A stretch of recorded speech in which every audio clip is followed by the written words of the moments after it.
একটি অবিশ্বাস্য বিষয় হলো মাত্র এই ছোট্ট একটু কলম করা গাছে দেখুন কত সুন্দর আনার ধরেছে। আমি অবা আমি নার্সারিতে যাওয়ার পরেই অবাক হয়ে এদিকে তাকিয়েছিলাম এবং বারবার দেখছিলাম যে কিভাবে সম্ভব এত ছোট্ট একটি গাছে এত বড় বড় আনার অলরেডি হয়ে গেছে। আশা করি সামনে আরও বড় হবে এবং এটির বয়সও বেশি নয়, মাত্র ৩-৪ মাসের মতো হয়তোবা। তো বিষয়টা খুবই ভালো লাগলো।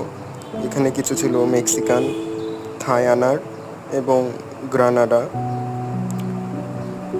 GM2 এগুলোই।